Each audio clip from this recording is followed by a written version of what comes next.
Subscribe कीजिए 10th class गणित channel को और बेल आइकन को दबाइए लेटेस्ट वीडियो देखने के लिए। हेलो फ्रेंड्स, चलिए आज हम कक्षा 10 गणित का चैप्टर नंबर 2 जिसका नाम है बहुपद और प्रश्नावली 2.2 का प्रश्न नंबर 2 इस वीडियो में हल करेंगे। पीछे वाली वीडियो में मैंने आपको इसका प्रश्न नंबर जो 1 है वो बता दिया था। अगर वो आपने अभी तक नहीं देखा तो इस वीडियो की डिस्क्रिप्शन में आपको प्लेलिस्ट का लिंक मिलेगा, उस पर क्लिक करके आप पीछे वाली वीडियो देख सकते हैं। तो चलिए हम प्रश्न नंबर 2 को हल करते हैं। तो आप वीडियो को लाइक और चैनल को सब्सक्राइब जरूर करिए ताकि ऐसी वीडियो आपको आगे भी मिलती रहे। तो देखिए यहाँ पर हमें दिया गया है कि एक द्विघात बहुपद ज्ञात करना है, यानी द्विघात बहुपद बनाना है हमें, जिसके शून्यकों का योग और गुणनफल क्रम से दी गई संख्याएं हैं। पीछे वाले क्वेश्चन में हमने क्या किया था कि हमें एक द्विघात बहुपद दिया गया था, तो उसके हमने शून्य ज्ञात किए थे और शून्यकों की जांच की थी। यहाँ पर हमें शून्य पहले से ही दिए गए हैं, तो इनसे वापस हमें एक द्विघात बहुपद है वो बनाना है। अब कैसे बनाते हैं वो मैं आपको बताता हूँ। यहाँ पर देखिए प्रश्न नंबर 1, क्वेश्चन नंबर 1 का हल देखिए। यहाँ पर इसने लिखा है कि शून्यांकों का योग। अब यहाँ पर प्रश्न नंबर 1 में हमें दिया गया 1/4 और कोमा में दिया गया है 1। यहाँ पर दो संख्याएं दी गई है। इसने लिखा है कि जिनके शून्यांकों का योग तथा गुणनफल, यानी कि 1/4 है ये तो शून्यकों का योग है और जो 1 है वो गुणनफल है शून्यकों का। तो हम लिखेंगे कि देखिए जांच करते हैं तब लिखते हैं ये हम। तो शून्यांकों का योग जो होता है वो हमें दिया गया 1/4, तो मैं 1/4 लिखता हूँ। और एक शून्यकों का योग, उसका सूत्र है शून्यांकों का योग बराबर होता है माइनस में b/a, ये होता है, ये सूत्र है। अब दूसरा दिया गया है ये शून्यांकों जो 1 है वो शून्यकों का गुणनफल है, तो हम शून्यकों का गुणनफल बराबर लिखते हैं, शून्यकों का गुणनफल बराबर में हम 1 लिखेंगे क्योंकि हमें गुणनफल 1 दिया गया है। लेकिन गुणनफल का जो सूत्र होता है वो क्या होता है? सूत्र होता है वो होता है c/a, ये होता है। यहाँ पर एक चीज़ का आपको ध्यान रखना है कि b के सामने जो संख्या है वो b का मान, a के सामने जो संख्या है वो a का मान। लेकिन यहाँ पर देखा जाए तो c के सामने 1 है तो वो c का मान है, लेकिन इसके बट्टे में a का मान नहीं है। तो हम क्या करेंगे, यहाँ पर ये 1 है इसको मैं a की लिख देता हूँ और इसके बट्टे में a का मान क्या लिखें? तो यहाँ पर जो a का मान 4 है वो ही 4 हम इस a की जगह यहाँ पर a के सामने लिखेंगे। लेकिन यहाँ पर हमने अपनी मर्जी से अगर 4 लिख दिया तो इसके गुणा में ऊपर भी वो 4 लिखना पड़ेगा। अगर नीचे 5 लिखते तो गुणा में ऊपर 5 लिखना पड़ता इस 1 के। अब क्या आएगा? अब देखिए 4 को जब 1 से गुणा करेंगे तो ये 4 आएगा, बटे में ये 4 आ गया। 4 में अगर 4 का भाग देते हैं तो ये a क्या आता है। इसका मतलब इस रूप में इसको लिखना पड़ेगा। क्यों लिखना पड़ेगा? क्योंकि हमें a और c का मान चाहिए। तो c का मान अब 4 हो गया, a का मान भी 4 हो गया। यहाँ पर b का मान है वो 1 है, लेकिन ये माइनस है तो माइनस में 1 हो जाएगा, और a का मान है वो 4 हो गया। तो a का मान दोनों तरफ बराबर रहेगा, यहाँ पर भी 4 है तो यहाँ पर भी a का जो मान है वो 4 ही रहेगा। तो अब हम देखिए हमने a b c के मान निकाल लिए।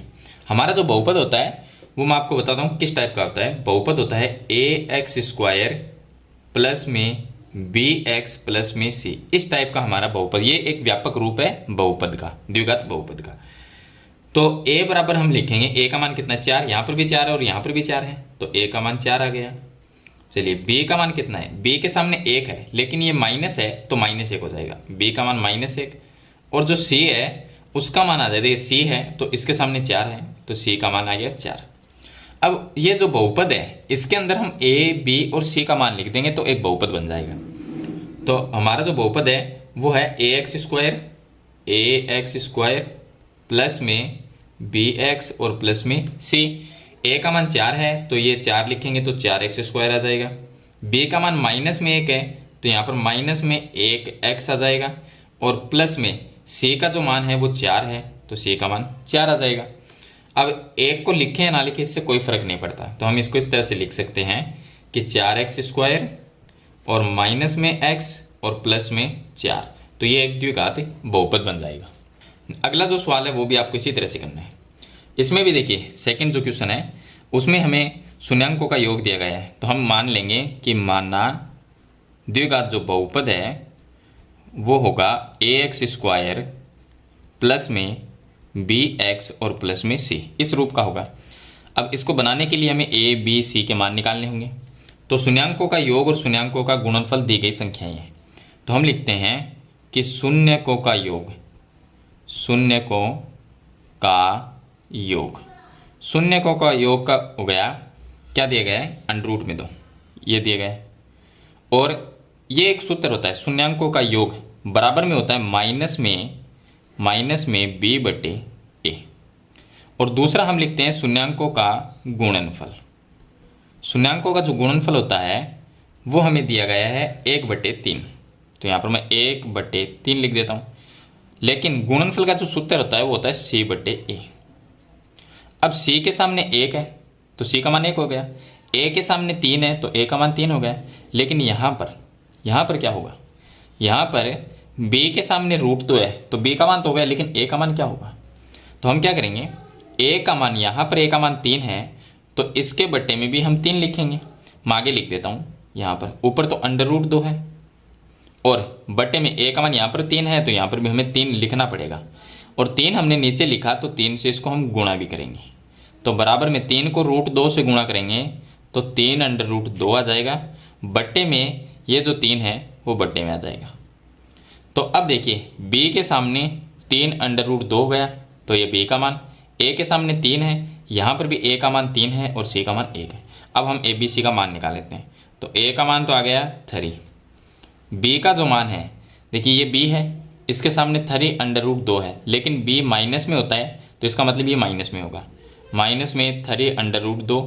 और जो c है उसके सामने 1 है तो c का मान 1 हो गया। अब जो बहुपद है उसमें a b c का मान लिख देंगे। तो a का मान हम लिखेंगे 3, तो 3x² आ जाएगा। और उसके बाद में b का मान ये है तो b की जगह लिखेंगे तो b का मान माइनस में है, माइनस में 3 अंडर रूट 2 और x आ जाएगा। और प्लस c का मान 1 है तो 1। तो इस तरह से ये द्विघात बहुपद बन जाएगा। चलिए नेक्स्ट क्वेश्चन बताता हूँ आपको। क्वेश्चन नंबर 3 देखिए, इसमें दिया गया है कि एक तो 0 दिया गया है और कोमा अंडर रूट में 5, ये तो शून्यांकों का योग है और ये शून्यांकों का गुणनफल है। तो हम बहुपद मान लेंगे कि माना द्विघात जो बहुपद है वो किस रूप का होता है, वो होता है ax² प्लस में bx और प्लस में c, इस रूप का होता है। तो पहले हम लिखेंगे शून्यांकों का योग। तो शून्यांकों का जो योग है वो दिया गया है 0 दिया गया है। लेकिन सूत्र के हिसाब से अगर हम लिखें तो इसके आगे सूत्र क्या आएगा, माइनस में b बटे a। शून्यांकों का योग बराबर होता है माइनस b बटे a, लेकिन शून्य दिए गए तो वो 0 लिख देंगे। और दूसरा होता है शून्यांकों का गुणनफल। शून्यांकों का जो गुणनफल होता है वो हमें अंडर रूट 5 दिया गया है, अंडर रूट में 5। और सूत्र के हिसाब से लिखें तो सूत्र क्या आएगा, इसका c बटे a होता है तो c बटे a लिख देंगे। अब यहाँ पर देखिए, यहाँ पर b के सामने 0 है तो b का मान 0 हो जाएगा और c के सामने अंडर रूट 5 है तो c का हो जाएगा। लेकिन a का क्या मान होगा, यहाँ पर भी a का मान नहीं है, यहाँ पर भी नहीं है। तो इसके बट्टे में मैं 1 लिख दूंगा, इसके बट्टे में 1 लिखेंगे और इसके बट्टे में भी मैं 1 लिख दूंगा। तो a का मान देखिए दोनों तरफ बराबर रहना चाहिए। तो इसके बट्टे में 1 लिखा तो ऊपर भी 1 से गुणा करना पड़ेगा, लेकिन करेंगे तो वही बात है। अगर मैं 0 गुणा 1 लिखूंगा और बट्टे में हमने 1 लिखा है, इसमें भी ऐसा ही करेंगे, अंडर रूट 5 गुणा 1 और बट्टे 1, ऐसा ही लिखेंगे। क्योंकि 1 हमने नीचे लिखा है तो 1 से ऊपर वाली संख्या को गुणा भी करना पड़ेगा। ऐसे ही हमने 1 यहाँ पर लिखा है तो 1 से 0 को गुणा भी करना पड़ेगा। तो वही बात आ जाएगी, 0 आ जाए ऊपर, 0 को 1 से गुणा करेंगे 0, बट्टे में 1 आ जाएगा। और यहाँ पर रूट 5 को 1 से गुणा करेंगे तो रूट 5 और बट्टे में 1 आ जाएगा। तो a का मान देखिए, a का मान 1 यहाँ पर और यहाँ पर भी a का मान 1 हो गया।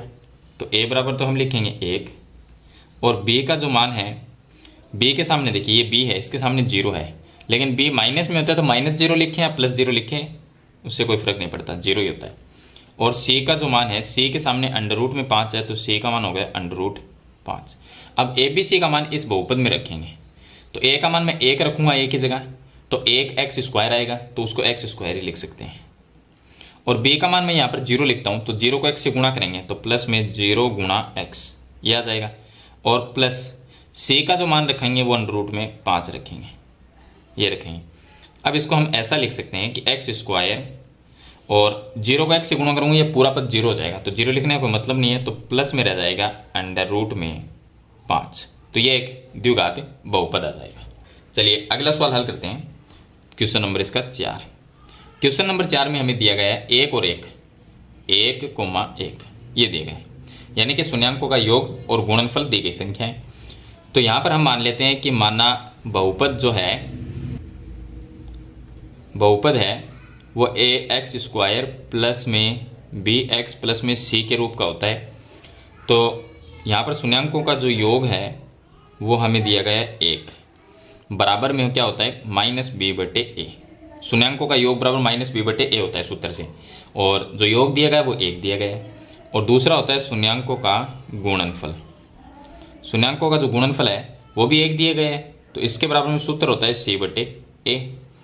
अब दोनों तरफ ए का मान निकालना पड़ेगा, तो ए का मान निकालेंगे तो इसके बटे में मैं 1 लिख देता हूँ और इसके बटे में मैं 1 लिख देता हूँ, इससे कोई फर्क नहीं पड़ेगा। तो ए का मान 1 हो गया, बी का मान भी 1 हो गया, सी का मान भी -1 हो, सॉरी बी का मान -1 हो जाएगा और सी का मान 1 हो जाएगा। तो ए बराबर तो मैं लिखता हूँ, ए के सामने 1 है, यहाँ पर भी 1 है, तो ए का मान 1 हो गया। बी का मान, बी के सामने 1 है लेकिन बी माइनस में है तो -1, और सी का मान, सी के सामने 1 है तो सी का मान 1 हो गया। ये मान इस बहुपद में रख देंगे तो क्या आएगा 1x स्क्वायर, 1x स्क्वायर आएगा। बी का मान यहाँ पर -1 लिखेंगे तो -1x आएगा, और सी का मान 1 लिखेंगे तो प्लस में 1 आ जाएगा। अब इसको ऐसा लिख सकते हैं कि 1 को अगर मैं x स्क्वायर से गुणा करूँ तो x स्क्वायर, यहाँ पर 1 का कोई मतलब नहीं है तो माइनस में x और प्लस में 1, ये एक द्विघात बहुपद बन जाएगा। चलिए अगला जो सवाल है क्वेश्चन नंबर 5। अब देखिए इसका क्वेश्चन नंबर 5। क्वेश्चन नंबर 5 में हमें दिया गया है माइनस में 1/4, -1/4 और 1/4। तो हम ये मान लेंगे कि माना जो बहुपद है वो ax स्क्वायर प्लस में bx प्लस में c के रूप का होता है, जिसके शून्य अल्फा बीटा होते हैं, लेकिन हम सीधा लिख लेते हैं हिंदी में कि एक तो हमें दिया गया शून्यांकों का योग, शून्यांकों का जो योग दिया गया है वो माइनस में 1/4 है, और शून्यांकों का जो योग होता है उसका सूत्र होता है माइनस में b बटे ए। और दूसरा दिया गया है शून्यकों का गुणनफल।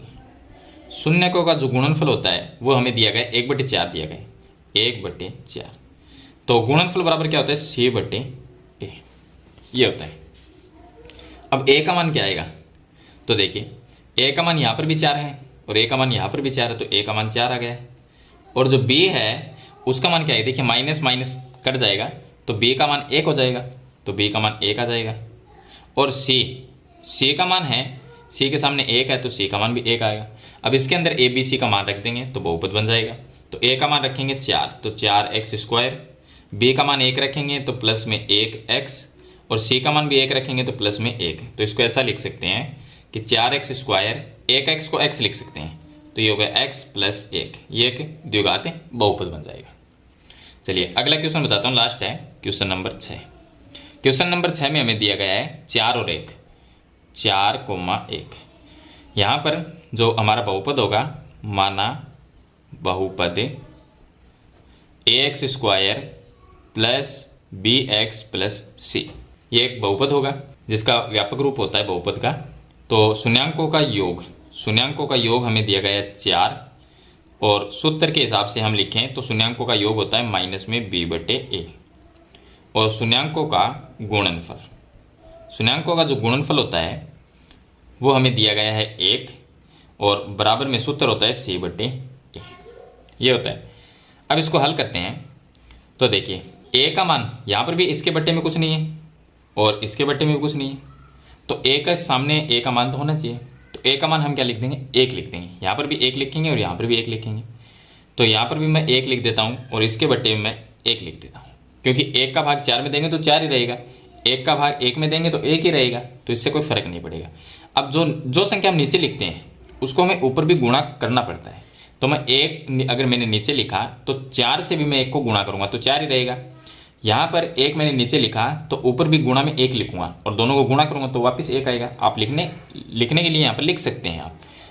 तो अब देखिए, अब ABC का मान निकालते हैं। तो A का मान 1 हो गया और B का मान है, B माइनस में होता है तो यहाँ पर 4 है तो माइनस में 4 हो जाएगा, और जो C है उसका मान 1 हो जाएगा।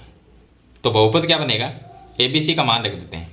तो A का मान 1 रखना है तो 1x स्क्वायर, B का मान माइनस में 4 रखना है तो -4x, C का मान 1 रखना है तो प्लस में 1। तो ये बहुपद 1x स्क्वायर को x स्क्वायर लिख सकते हैं, माइनस में 4x और प्लस में 1। तो इस तरह से एक द्विघात बहुपद बन जाएगा। तो ये था इसका क्वेश्चन नंबर 2, जिसमें हमें शून्यांकों का योग और शून्यांकों का गुणनफल दिया गया था और उनसे हमें एक बहुपद है वो बनाना था, यानी बहुपद है वो ज्ञात करना था। मेरे ख्याल से ये क्वेश्चन आपको समझ में आ गया होगा। फिर भी इसके बारे में कोई सवाल या सुझाव तो मुझे कमेंट बॉक्स में ज़रूर लिखना। आपको किस प्रश्नावली के क्वेश्चन का सॉल्यूशन चाहिए वो भी मुझे कमेंट बॉक्स में ज़रूर बताना।